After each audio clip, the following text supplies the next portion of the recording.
Nós estamos aqui para iniciar um módulo 3, que trata sobre educação especial e inclusiva, conceitos e concepções.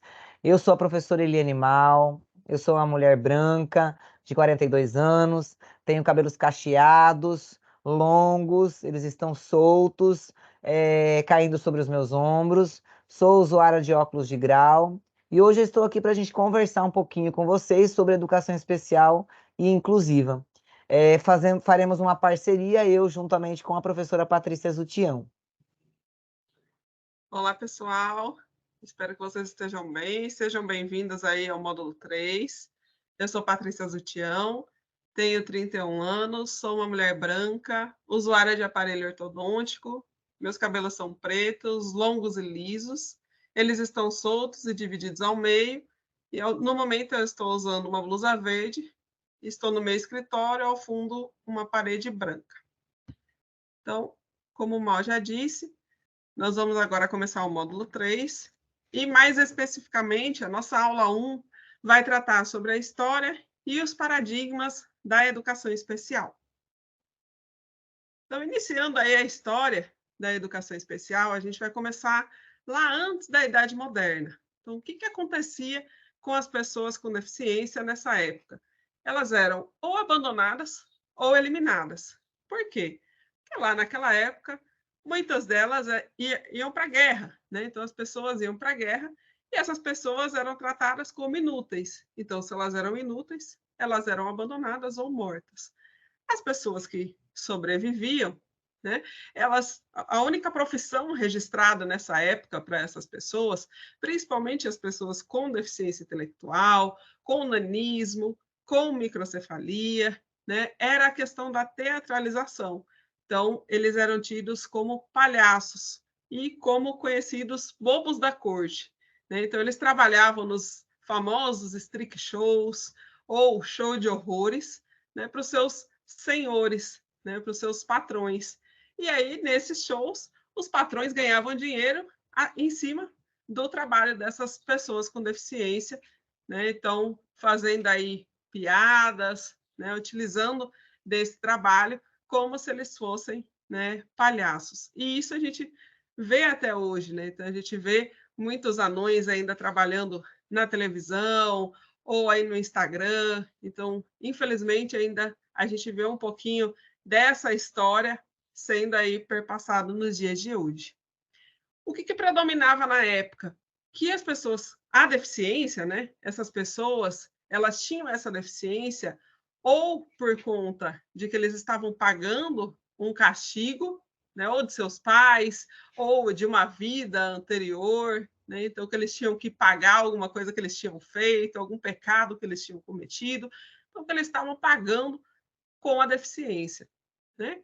E também questões sobrenaturais. Então, que a deficiência era algo sobrenatural, ora algo divino, ora, né, questão, a deficiência é algo que vem de Deus, ora algo demoníaco. Né? Então, a deficiência é obra do demônio, né? Então, isso foi acreditado por muito tempo. Né? E aí, naquela época, eles eram colocados em asilos, em instituições, né? Aqueles que sobreviviam, né? E viviam de caridade, né? Sobre cuidado e proteção da igreja, né? Principalmente, e de forma isolada da sociedade. Então, eles eram mantidos segregados. Um filme que a gente pode ver, né, todas essas questões desse contexto antes da Idade Moderna é O Homem-Elefante. Então, eu sugiro que vocês procurem esse filme, que assistam. É um filme que retrata esse contexto, né, que mostra uma pessoa com deficiência vivendo nessa época. Tá? É importante, Paty, dizer também que nessa época, quando a igreja assumiu esse papel da caridade, ele assumiu em função daquele provérbio que dizia assim, que o homem ele foi feito à sua imagem e semelhança, e todas as pessoas tinham direito a estar na igreja, estar presentes. Então, antes, essas pessoas com deficiência, elas eram eliminadas, eram perseguidas, eram mortas, eram abandonadas e tudo mais. mas com o papel da igreja, eles trouxeram nesse sentido de tipo, essas pessoas, elas são consideradas um castigo ou uma obra do pecado, mas elas têm que ser acolhidas pela igreja, pelos espaços de caridade. Exatamente. Então, o que a gente via, né, era a questão muito religiosa presente, e aí, passando um pouquinho dos anos, né, que a gente vai ver a questão depois do modelo médico, do modelo religioso e do modelo social, mas aqui a gente vai pensar na questão histórica primeiro. Então, chegando na Idade Moderna, né, a gente vê a questão da transição do religioso para uma visão mais médica da pessoa com deficiência. Né? Então, a gente vê que antes, né, eles eram vistos, né, mais pela questão da religião. Agora, eles vão ser vistos como doentes. Então, toda doença pressupõe que tem uma cura. Então, nessa época, a deficiência era vista como uma cura, né? Como eu preciso buscar pela cura. E essas pessoas, né, então Pinel, Itard, Seguin, Montessori, acreditaram que essas pessoas poderiam ter uma cura e a palavra, né, era educar seres até então acreditados como ineducáveis. E aí eles começam a criar escolas anexas aos hospitais, instituições filantrópicas, são quando surgem as primeiras instituições educacionais, então a primeira escola de surdos, que é muito famosa, o Instituto de Cegos, então começam a surgir essas instituições com essa ideia de que a deficiência é algo que precisa ser curado, até porque todos esses autores, né, que eu falei para vocês, todos esses teóricos, eles são também da área da medicina. Então, é aí que se começa a acreditar que essas pessoas podem ser educadas. E aí, segundo Nicéia Gonçalves Mendes, nesse século XVI, que é quando essas pessoas começam a acreditar que a educação especial tem início, porque até então elas só eram vistas como cuidado, como caridade, como proteção, algo que tem que estar ali isolado, trancado, numa espécie de prisão mesmo. Hoje, né, nessa Idade Moderna, já não. Já se acreditava que eles poderiam ser curados, aprender alguma coisa, né, que seja uma atividade de vida diária, né, uma habilidade adaptativa. Então, era nesse sentido que essas instituições foram surgindo.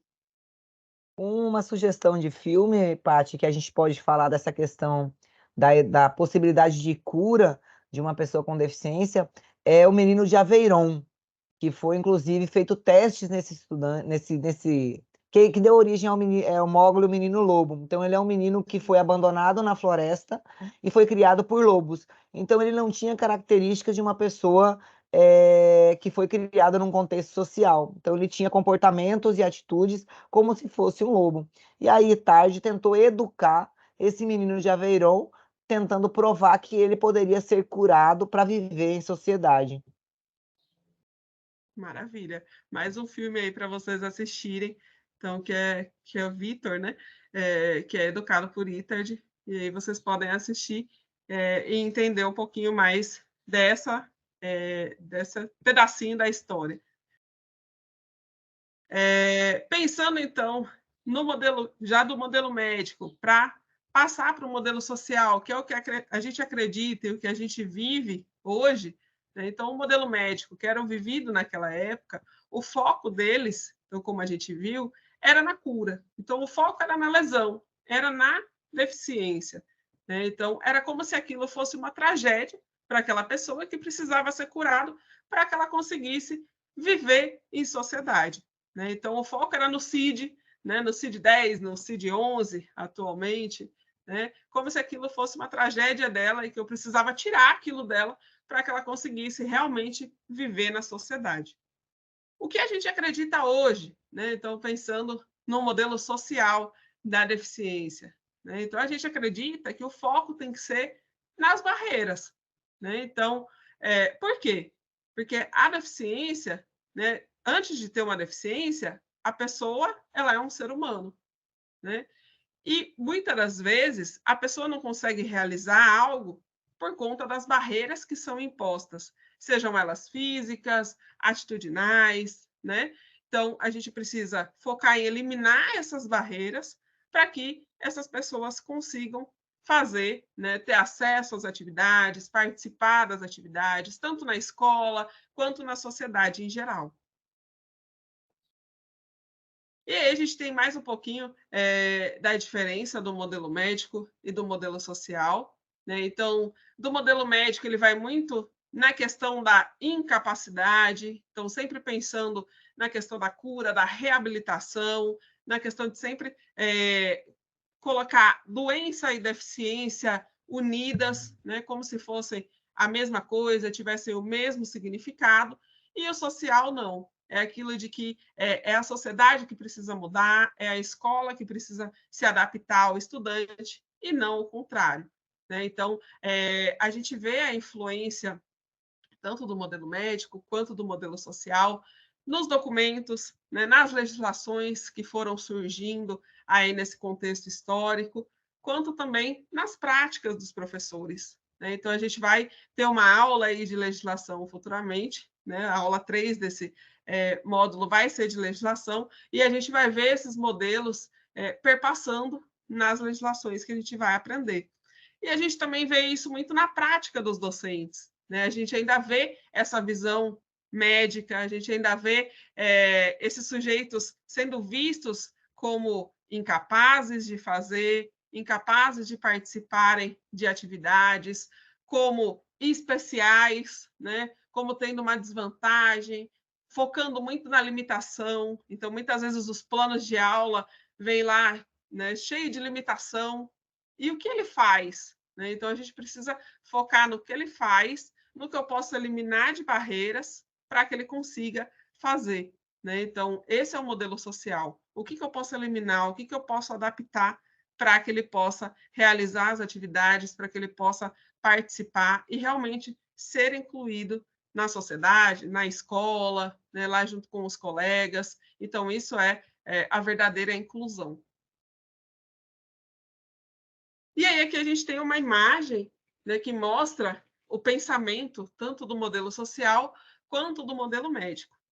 Nessa imagem, a gente tem uma pessoa cadeirante na beira de uma escada, né, que quer subir, e em cima dessa escada tem uma urna com uma outra pessoa votando. Né? O cadeirante está com uma cara, né, de espantado, com interrogações, e a pessoa que está votando fala: ei, colega, quer que eu dê uma votadinha no seu lugar? Né? E aí a gente tem os dois pensamentos. Né? Quando a gente vai olhar pelo modelo médico, a gente vai pensar: poxa, coitado, ele não pode votar, né? Porque ele tem uma deficiência. Ou seja, o foco vai ser lá na deficiência, que ele precisa curar a deficiência, como se ele precisasse voltar a andar, né? Ele que se vire, ele que volte a andar para ele conseguir subir a escada e ir lá votar na urna. Né? Então, o modelo médico já pensa nessa cura. Né? Já o modelo social vai pensar de uma outra forma. Né? Então, vai pensar na adaptação. Então, é um absurdo. Ele não pode votar porque tem uma escada até a urna. Né? Então, a gente vai pensar na acessibilidade que não existe no local. Né? Então, isso a gente pode levar para diferentes locais. A gente pode levar para o prédio da escola, que não tem acessibilidade. A gente pode levar para uma atividade que não tem acessibilidade.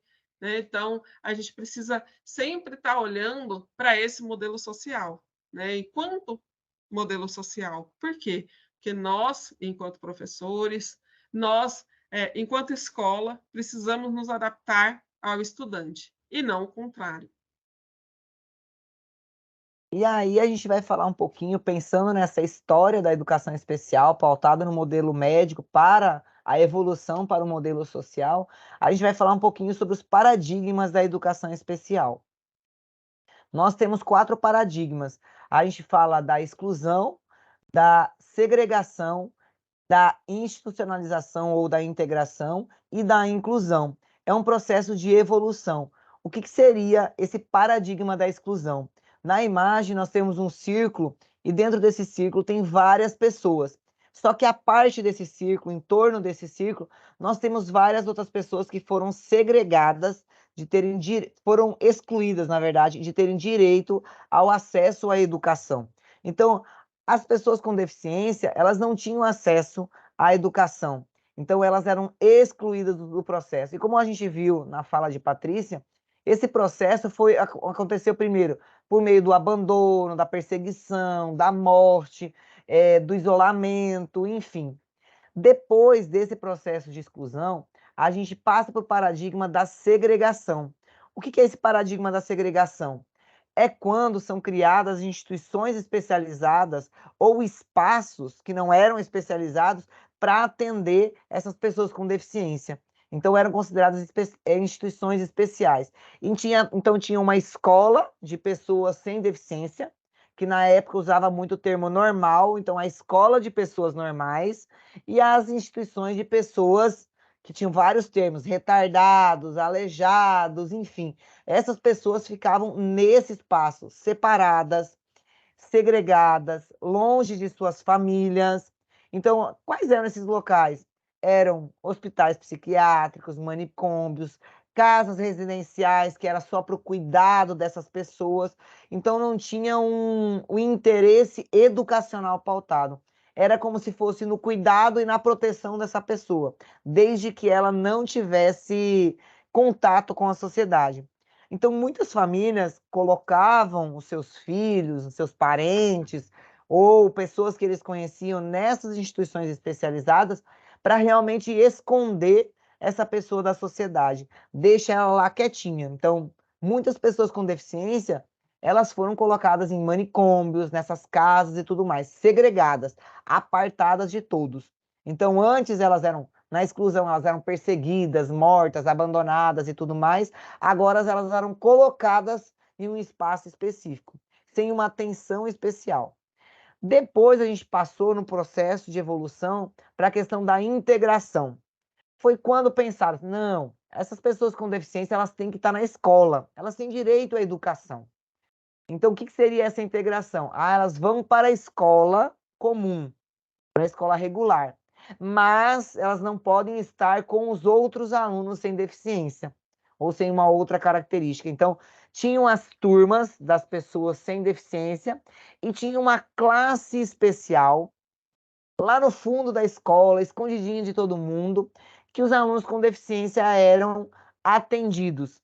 Mas esse atendimento não era de uma forma pedagógica, orientada para a aprendizagem desses estudantes. Eram preparadas atividades de maneira homogeneizadora, ou seja, todo mundo trabalhado de uma maneira igual. Não se respeitava a especificidade desses estudantes. Então, a gente passa de uma instituição especializada que só tem esses estudantes, só tem estudantes desse tipo, e a gente vai para as classes especiais, que eles estão com os estudantes sem deficiência, mas apartados. E aí nós temos esse processo de integração, ele aconteceu bastante a partir da década de 1970. Foi o auge das classes especiais. Olha, vamos tirar das instituições especializadas e vamos colocar na escola comum. Mas segregados, ainda segregados. Eles estão lá somente com pessoas semelhantes a eles numa sala especial. E aí nós vamos para o viés da inclusão escolar. O que é a inclusão escolar? É quando alunos com deficiência e sem deficiência, eles estão na mesma turma, matriculados na mesma turma, e nessa turma, esses estudantes têm as suas características respeitadas. São ofertados processos são ofertados serviços, recursos, estratégias metodológicas, modificações nas atividades avaliativas, para que as suas necessidades advindas da deficiência, elas sejam respeitadas e contempladas. E aí, o que a gente acontece? A gente passa da segregação, que foi o segundo paradigma, que a gente faz da exclusão, vai para a segregação, é o processo de institucionalização, ou seja, retirada das pessoas de suas casas e colocada em instituições residenciais, escolas especiais, distantes das famílias. E aí vocês podem me perguntar, escolas, instituições como, por exemplo, a PAI, a Pestalozzi, elas são consideradas instituições segregadoras? Elas são, no sentido de que os estudantes, as pessoas, elas estão convivendo somente com pessoas semelhantes a elas. Então, elas são segregadoras porque não tem estudantes sem deficiência, então não são consideradas escolas comuns ou escolas convencionais. Porque nesse espaço, e antes elas eram mantidas em isolamento, a atenção era mais voltada para o cuidado, para a proteção, a questão também como a Patrícia comentou, de tentar normalizar os comportamentos dessas pessoas, normalizar a sua própria deficiência. No início, a maioria das instituições que segregavam pessoas, como principalmente casas, manicômios, elas tinham condições muito precárias de atendimento às necessidades dessas pessoas. Tinha pouca estimulação para o desenvolvimento intelectual dessas pessoas, tinha falta de pessoas especializadas, de profissionais especializados, não se tinha um investimento na autoestima da pessoa com deficiência para que ela acreditasse nas suas potencialidades e que ela é capaz de executar funções na sociedade. Uma ausência de motivação também para direcionar a aprendizagem desses estudantes. Então, muitas instituições segregadoras, elas acabaram fracassando porque elas não preparavam esses estudantes, essas pessoas com deficiência, para estarem inseridas na sociedade. Também fracassaram porque não tinha-se investimentos do Estado. Então, não se investiam nessa educação do estudante com deficiência, da pessoa com deficiência, nessas instituições segregadoras. E principalmente porque manicômios, hospitais psiquiátricos não respeitavam os direitos humanos e a liberdade das pessoas com deficiência. Então, elas acabaram fracassando por esses motivos. E aí, a inclusão ela vem no sentido de desinstitucionalizar, ou seja, tirar as pessoas com deficiência de locais que atendem somente essas pessoas. E quando a gente fala isso, a gente está falando sobre o viés escolar, certo? A gente está falando sobre educação, está pautado sobre esse viés. E aí vocês podem perguntar para mim e para a Patrícia, Mal, vocês são contra as instituições especializadas? Não, não é essa a questão. A questão é de que as instituições especializadas elas têm que preparar para a sociedade. E as pessoas com deficiência elas têm que conviver, estar aprendendo, estar participando em salas de aula comum, em escolas de ensino regular. Então, elas têm que aprender com os diferentes, para a diferença não ser algo negativo, pejorativo e que exclua essa pessoa em função dessa característica. Até porque na época que a gente está falando aqui, essa institucionalização acontecia o tempo todo. Então, eles eram colocados lá e eles viviam lá. Né? Então, eles viviam longe das famílias, né? E era só uma questão de cuidado mesmo, não tinha nem a questão de escola, nem nada. Né? Então, Não, quando passa para a questão da integração, vem essa questão, né, de vamos ver se a gente consegue fazer com que eles estejam mais próximos do que a gente chama de normal, para que a gente coloque eles juntos, né, com as pessoas sem deficiência. Né? Hoje a institucionalização ocorre um pouquinho mais diferente, apesar de também ser segregadora, como o Mal falou, né? Então, as APAES, a pestalose, como a gente vê aqui no Nordeste, principalmente, né? Elas são práticas segregadoras, até porque agora, a partir de 2013, né, houve um processo aí para não ter mais as instituições, né? Então houve um processo grande para que essas instituições acabassem, e não é isso que a gente quer. Né? Essas instituições têm um papel importante na sociedade, mas a gente não quer que volte ao que aconteceu nessa época, deles irem só lá na instituição e ficarem lá como excluídos. Né? Então, a gente quer que essas instituições sejam parceiras das escolas regulares, que ofereçam os atendimentos, né? Tanto o AEE, quanto a questão de fono, físio, né? Equipe multidisciplinar, a questão da transição para a vida independente. Então, tem outro trabalho que dá para fazer na instituição que não seja a questão da escola em si, do currículo escolar, de uma forma separada das pessoas sem deficiência, porque isso é segregar, né? Isso E a, não é incluir. e a gente também está falando, quando a gente está falando de segregação aqui, a gente está falando mais ou menos até o período da década de 1970, que tinha um outro viés. As próprias instituições especializadas agora, que como a PAI, Pestalozzi, IAMA e etc., eles também estão vindo em busca de um viés mais inclusivo também, percebendo a importância desses estudantes estarem na escola comum. Então, muitos estudantes que estão na escola comum, eles continuam frequentando a APAE na atualidade, Isso. a Pestalozzi, porque lá tem atendimentos que são específicos para eles, então. Então, assim, quando a gente está falando aqui desse período da segregação, esse especificamente agora, a gente está falando até a década de 1970, que tinha um outro viés completamente diferente do que a gente está vivendo agora. Isso.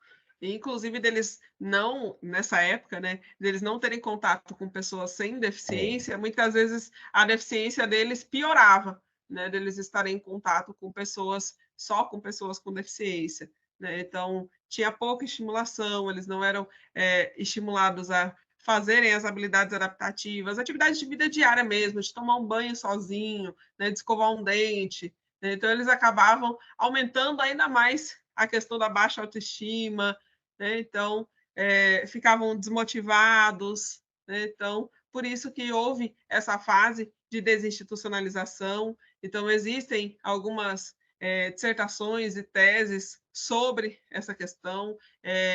Yasmin Boeri, por exemplo, fez a dissertação dela de mestrado foi sobre instituições residenciais, é de 2010 a dissertação dela, e ela fez dentro de uma instituição residencial. E aí ela fala sobre essa questão de ensinar habilidades adaptativas para essas pessoas. Né? Então, a gente vê que ainda em 2010 existiam instituições segregadoras, né, residenciais, mas que precisa ser voltado para essa questão do ensino, né, e não só do cuidado.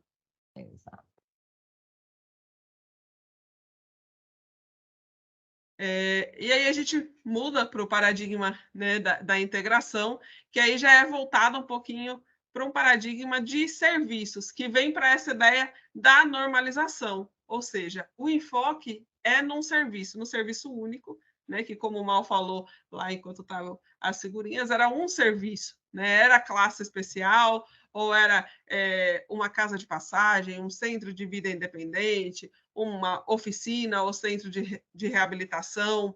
E esses locais, o foco era focar lá na deficiência do sujeito, mudar essa deficiência para que ele fique o mais próximo do normal possível. Né? Então, essa época foi conhecida como a ideologia da normalização.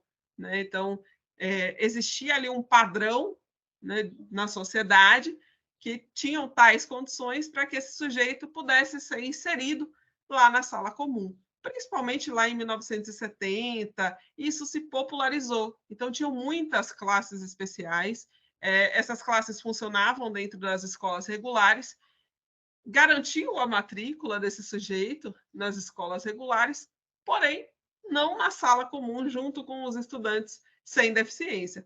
Eles ficavam lá na salinha excluída, né, lá no fundo da escola, e eram pouquíssimos, raríssimos aqueles que conseguiam chegar numa sala junto com os estudantes sem deficiência. Por quê? O que é normal, né? Então, por que não valorizar o diferente? Então, dependia do comportamento desse aluno, da vida acadêmica desse aluno, então, se ele conseguia realmente aprender, né, naquele padrão, e naquele padrão homogêneo. Né? Então, se ele iria realmente conseguir seguir aquele currículo da escola, dentro da idade série que a escola tinha. Né? Então, era muito difícil uma pessoa com deficiência conseguir sair da classe especial e ir para a classe comum. Então, a gente pode perceber que no paradigma da segregação e da integração, o foco é no sujeito. O sujeito tem que mudar para ser aceito na sociedade, para ele poder estar numa sala de aula com um aluno sem deficiência, ele tem que mudar. Tem que ter um comportamento X, tem que ter uma aprendizagem X, Y, então ele tem que... o foco é todo no sujeito. Em momento nenhum se pensava que poderiam ter outros aspectos que poderiam influenciar nesse processo dele de aprendizagem, nesse processo dele de estar em sociedade e de estar aprendendo também na escola. E aí a gente tem algum. Quer falar, Paty? Pode falar. Pronto. E aí a gente tem algumas críticas a esse paradigma de serviços, né? Que é assim, a dificuldade que as pessoas com deficiência têm de se aproximar desse padrão de normalidade, dependendo do grau, das características e da própria condição de deficiência. A gente pode citar um exemplo: uma pessoa com cegueira. A cegueira faz parte dela. Não tem como ela tirar a cegueira dela e voltar a enxergar, essa questão de curar a deficiência dela. Então, o que a gente tem que fazer? Quais são as estratégias para que ela se aproprie dos saberes? Tem outras formas que essa pessoa pode aprender os conteúdos acadêmicos, tem outras formas que ela pode conhecer o mundo, que ela pode conhecer os espaços da sala de aula, que ela tem acesso às informações, porque daí a gente muda o foco, a gente não coloca o foco na deficiência, na pessoa, a gente coloca o foco nas estratégias, nos materiais, no que a gente pode estar fazendo. E aí a gente tem que se pensar também um pouquinho. Por que ser diferente, ele tem menos valor, menos valia, né? Porque nesse paradigma prestado no foco na pessoa, é como se ela tendo essa característica divina da deficiência, ela fosse inferior e ela não fosse capaz de ter nada em relação a isso. Ela não pudesse ter acesso às informações e produzir, inclusive, informações, né? Produzir saberes também. E aí os autores, né, os pesquisadores, eles foram buscar por que essas pessoas eram consideradas, né, que ser diferente tem menos valia, né, que todo mundo tem que ser igual, que tudo tem um padrão. Né? E eles acharam na literatura que muitas espécies animais também excluem, né, quem tem menos valor, quem é mais fraco, né, e que isso foi sendo levado também para o ser humano. E eles também viram que a deficiência, né, ela veio sendo construída ali na sociedade, né, e que veio sendo construído que sempre a limitação, o impedimento, né, o que impede que a pessoa com deficiência consiga fazer as coisas, que torna ela incapaz, e não a sociedade, mas sim sempre focando na limitação, sempre na pessoa, né? E aí esses autores começam a mostrar, né, que todo mundo tem direito à educação e começa a se pensar na inclusão, né?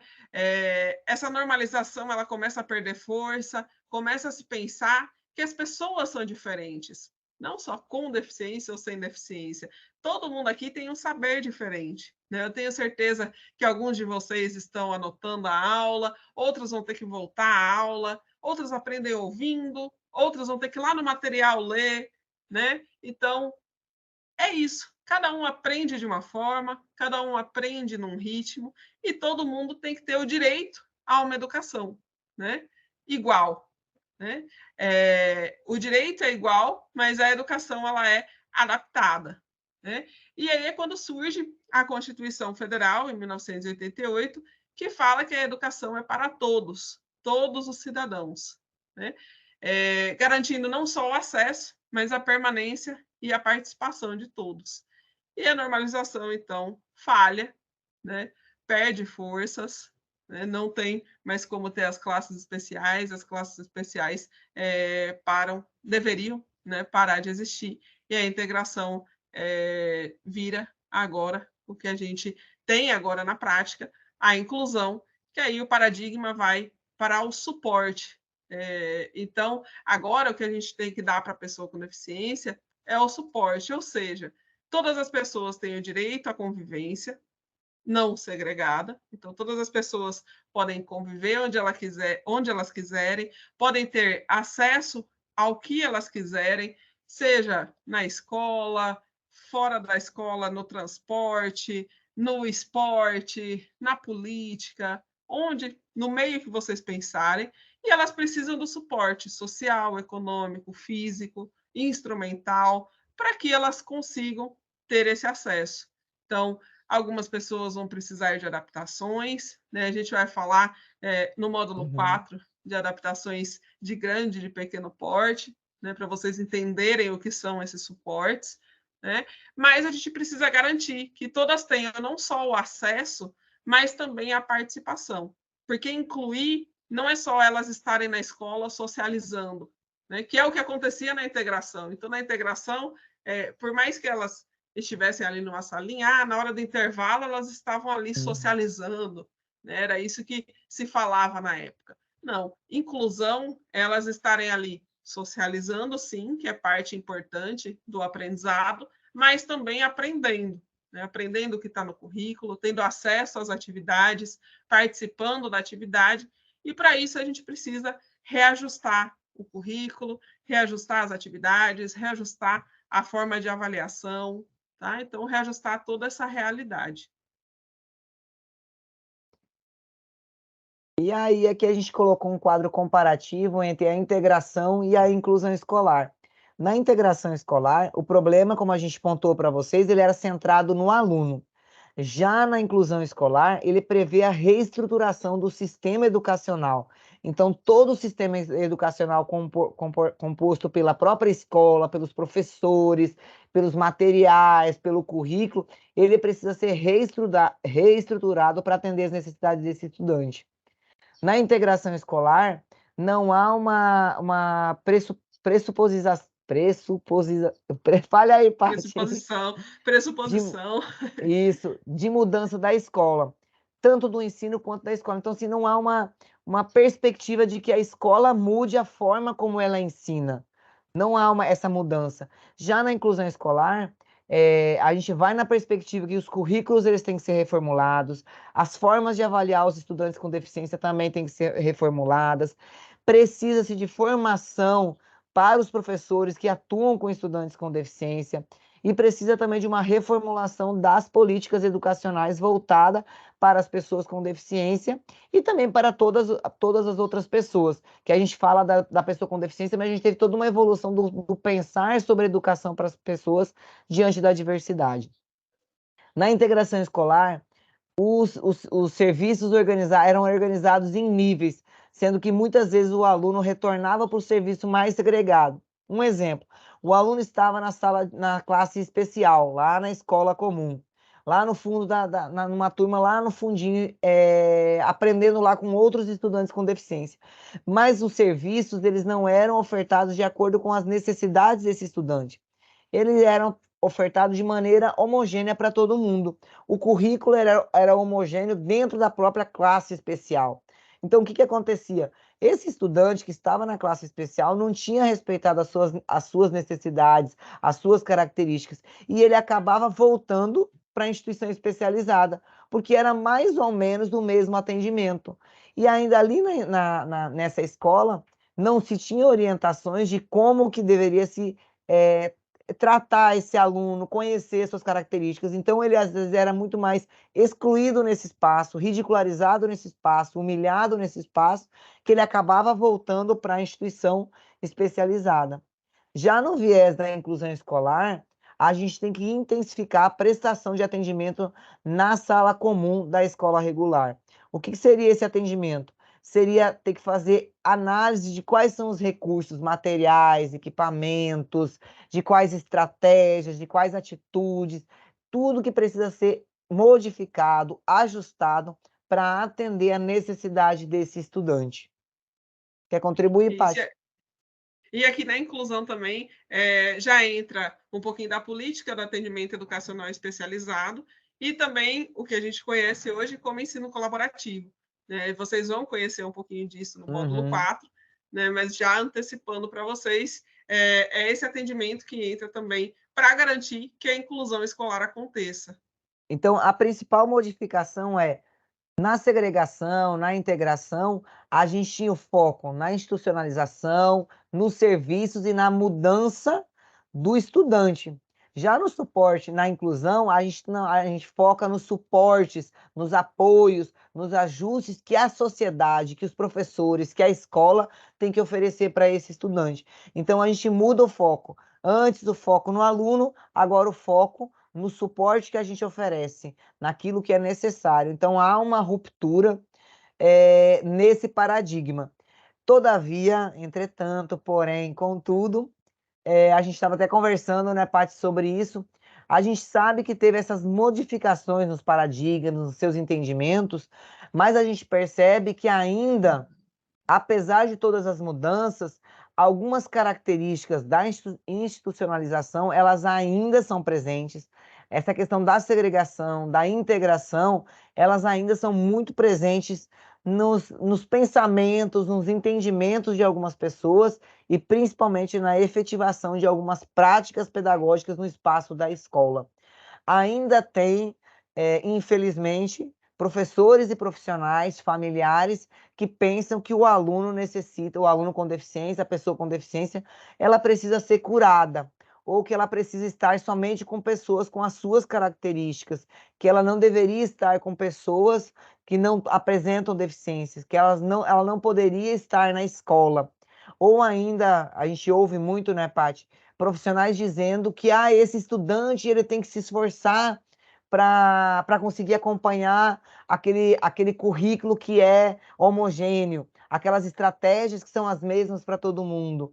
Então, assim, quando a gente fala isso, a gente está aportado, né, na segregação, na integração, de que a responsabilidade pelo sucesso ou pelo fracasso da aprendizagem de um estudante é dele, ou da sua família, enfim.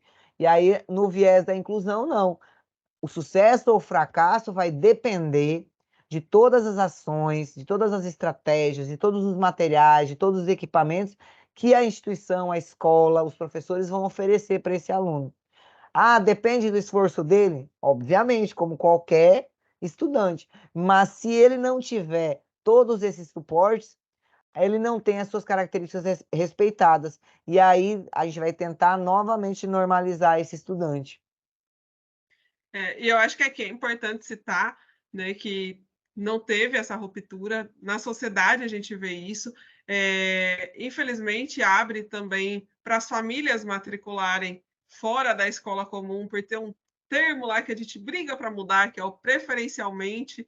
Né? Então, está lá, matrícula preferencialmente na escola comum. Então, abre para que a família possa escolher ou matricular na escola comum ou numa instituição especializada. Né? Então, por isso que ainda tem esses 3 paradigmas aí muito presentes na nossa sociedade. E a gente viu também, em 2020, o decreto 10.502 ficou pouco tempo vigente, mas ele tentava voltar tanto com a institucionalização quanto com as classes especiais. Né? Então, a gente iria voltar, né, pelo menos aí 80 anos da nossa história com classes e escolas especiais novamente. Então, a gente está buscando, lutando tanto para que a inclusão aconteça, né, para que não aconteça só o acesso, mas que também seja garantida a permanência, o sucesso dessas pessoas na escola. E agora, tão recente, né, em 2020, veio um decreto, né, que previa as escolas e classes especiais. Então, com muita luta da sociedade, também das instituições especializadas, tá? Então, das instituições, da família, das pessoas com deficiência, dos profissionais da área, esse decreto caiu, né? Foi tirado de circulação depois, né? Durou 30, 60 dias. Né? Então, vocês podem ter acesso a ele, ao que ele previa, né? Então, tem ele disponível na internet. Então, vocês podem acessar e ver que ele estava dentro tanto da institucionalização, da segregação, quanto da integração. Né? Então, a gente vê que a gente fala num panorama histórico, mas que ainda existe muito desse pensamento na sociedade atual. E aí, agora a gente finaliza a nossa aula 1, né, que vem com esse contexto histórico, falando um pouquinho dos paradigmas, né, dos 4 paradigmas. E agora a gente quer discutir com vocês lá no fórum de discussão do nosso módulo 3. Tá? A nossa pergunta norteadora para vocês, tá, lá na aula 1, é essa. Então, relate como vocês enxergam esse processo dos paradigmas na realidade das escolas brasileiras. Então, vocês podem trazer exemplos das escolas que atuam ou atuaram, né? Podem não citar os nomes, né, por De questões preferência. Então, falem um pouquinho, né, do que vocês entendem, né? Será que aí, na realidade de vocês, a inclusão, né, está acontecendo como as políticas prevêem, né? Ou será que tem um pouquinho de integração, tem um pouquinho de segregação, né? Será que tem alguma fala de colegas de vocês que remete a esses outros paradigmas, né? Então, traz para a gente, né? Mostra ali no fórum, vamos discutir entre os colegas, né? A gente vai criar, né? Tá lá criado um fórum para vocês. Tentem colocar, né? Só no mesmo fórum para que todo mundo tenha o contato, né? E a discussão fique concentrada num fórum só, tá? A ideia não é criar vários fóruns, mas sim comentar um no do outro, tá? Para que a discussão fique lá num fórum só, tá? O objetivo do fórum, a gente vai criar um fórum só para vocês, é que quando, por exemplo, o colega de vocês fez uma postagem relatando uma experiência, você vai lá e comente, troque ideia com ele. Então, se a gente criar vários fóruns de discussões, isso não acontece. Então, tentem focar tudo num único fórum, postem o relato de vocês e comentem o relato dos colegas, viu, gente? E aí, também aproveitando, Paty, a gente elaborou um material de apoio. Então, vocês vão ter um material de apoio sobre essa aula aqui. Leiam o material de apoio também para vocês fundamentarem mais ainda as discussões de vocês. Vocês vão ter um material complementar também de estudo. Leiam também o material complementar. E qualquer dúvida, estamos aí, né, Paty? E podem assistir também os filmes que a gente indicou aqui durante a aula, né? Então, tudo isso ajuda aí a agregar o conhecimento de vocês e vocês conseguirem cada vez mais discutir e compartilhar conhecimento com o pessoal, tá certo? Então, Até a próxima era aula, isso. gente. Até a próxima aula, até a nossa aula 2 do módulo 3.